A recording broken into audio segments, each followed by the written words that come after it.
Good morning, শুভ সকাল বন্ধুরা, যে যেখান থেকে আমার ভিডিও দেখো। আশা করি খুব ভালো আছো, সুস্থ আছো। আর ছোটো একটা শহর থেকে, ছোট্ট একটা গ্রাম থেকে আমি ভিডিও করি। আমি আমার চ্যানেলে পিঙ্কি ব্লগ অ্যান্ড রেসিপি চ্যানেলে তোমাদেরকে অনেক স্বাগত জানাই। ভিডিওটা শ্যুট করলাম। আর ভিডিওটা ভালো লাগে একটা লাইক কমেন্ট শেয়ার করে দিও। আর খুব ভালো লাগে ভিডিওটা সাবস্ক্রাইব করে পাশে হয়ে বন্ধ হয়ে থাকবে। তো শুরু করলাম, সকাল থেকেই ভিডিওটা শ্যুট করলাম। তো বন্ধুরা দেখো, সকাল বলতে 9টা থেকে ব্লগ শুরু করেছি, 9:30 থেকে ব্লগটা স্টার্ট করেছি। আশা করি তোমাদেরকে নিউ ব্লগ তোমাদেরকেও একটু ভালো লাগবে। তো প্রত্যেকদিনে যা রুটিন আমি শেয়ার করি তোমাদেরকে তাই শেয়ার করি, যা যা কাজকর্ম করি তাই আমি রুটিন শেয়ার করি। তো বন্ধুরা, আর আজকে ওখানে দেখতে তো পাচ্ছ লাউ পাতা ছিঁড়ে যাচ্ছি। ওখানে স্কুল থেকে এসেছি শানকে নিয়ে, তো ওখানে রান্না বসাবো। তো প্রথমে তোমাদেরকে রান্নাটাও দেখাবো, আগে রান্না বান্না কমপ্লিট করবো। আজকের ভিডিওটা না বড় করতে পারিনি, আজকের ভিডিওটা শ্যুট করেছি অনেকটা বেলা হয়ে গেছে, তাই ভাবলাম মানে কিছু ভিডিওটা শ্যুট করলাম। আর তোমরা তো আমার ভিডিও দেখার জন্য উপস্থিত হয়ে থাকো। আর আমার ভিডিও না দেখলে তোমাদের ভালোই লাগে না অ্যাকচুয়ালি।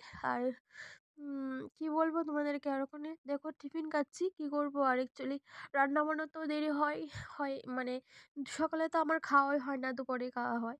আর অ্যাকচুয়ালি তাই ভাবলাম করে চা করেছি, চা টিফিন করে তারপরে আমি রান্নাটাও বসে দিয়েছি গ্যাসে। আজকে উনানও ধরাইনি, আর উনানে তো লাড়কিও নেই, তাই আজকে উনানও ধরাইলাম না। তো আজকে গ্যাসে রান্না করব। এই যে দেখো আইতি, ও আইতি, আইতি না সরি, পিউ এসেছে, পিউর সঙ্গে কথা বলছে আর কি। তো এই যে দেখো মূলা কাটাচ্ছে, সেই মূলা দিয়ে আজকে তোমাদের দাদাভাই বলছে অনেকদিন পরে মূলা ভাজি খায়নি। তো তোমাদের দাদাভাই অনেক দিন ধরে বলছিল আর কি মূলা ভাজি খাওয়া হয় না। তো মূলা ভাজি করবো, আর তোমাদের দাদাভাই জন্য খাওয়া ভালোবাসে আর কি, মূলা অনেকটাই ভালোবাসে। কিন্তু মূলা আমার একটা যা যে ভালো লাগে না, সে একটা ভালোবাসি না। তোমাদের দাদাভাই খুবই খেতে ভালোবাসে, তাই জন্য তোমার দাদাভাইয়ের জন্য এগুলি করি আর কি।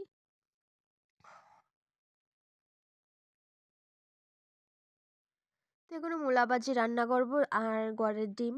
তো গড়ের ডিম দিয়ে আলু দিয়ে ঝুল করব, আর একটু মাখা মাখা করে আর রান্না করব। আর উম, তো মূলা ভাজি, আর এখানে করব তোমার লাউ পাতা শাক, লাউ পাতা ভর্তা করব।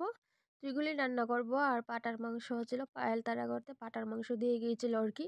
তো এখানে তোমাদের দাদাভাই হাঁস কাটবো, তো আজ মোটামুটি এটা গলাটা কাটছিল আর কি, তো গরম জল দিয়ে কাটবো আর কি।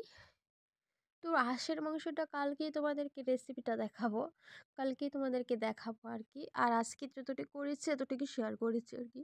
তা ভাবলাম কালকেই তোমাদেরকে ফুল ভিডিওটা দেবো আর কি। তো কদিন ধরেই বলছে আমার বাসুরপুত এসেছে আর কি, ওর জন্যই হাঁসটা অনেক দিন ধরে রেখে দিয়েছিলাম। আরেকবার আসিল, এটা কাটা হয়নি, আজকে তো কাটা হবে, আজকে কাটা হলে রান্না করব রাত্রে। তো ওর জন্য যখন রেখেছি, আর এটা অ্যাকচুয়ালি একজন মানুষের আশা থাকে সবসময়। আর আমাদের একলা খেতে ভালো লাগে না, একলা কিন্তু খেতে আমার একদম ভালো লাগে না। একজন মানুষকে নিয়ে খেতে আমি খুবই ভালোবাসি। যাই হোক, ভগবান যেরকমই দিয়েছে, আমি সবার সঙ্গে হাসি খুশি থাকতেই ভালোবাসি। আর আমি কারোর সঙ্গে গুমরামকে থাকতে আমি এগুলো ভালো লাগে না, আর এগুলো আমার পছন্দ হয় না। যাই হোক, আমি সিরিয়াসলিভাবে বলছি, অনেকে আবার ভাববে বাবা নিজের কথা নিজেই কয়, অ্যাকচুয়ালি সেইটাই, আমি নিজের কথাই নিজেই বলি। নিজেকে যারা ভালোভাবে না বাসতে পারো, তারা অন্য কেউ ভালোবাসতে পারবে না। আর এখানে দুপুরে ভাত খাওয়া হচ্ছে। আজকের ভিডিওটা বড় করতে পারিনি বন্ধুরা, তো তোমাদেরকে সরি। তো কালকে ব্লগটা বড় করে দেবো। আর ইদানিং শরীরটাও বেশ ভালো যাচ্ছে না, তাই ভাবলাম ভিডিওটা করতে পারি না।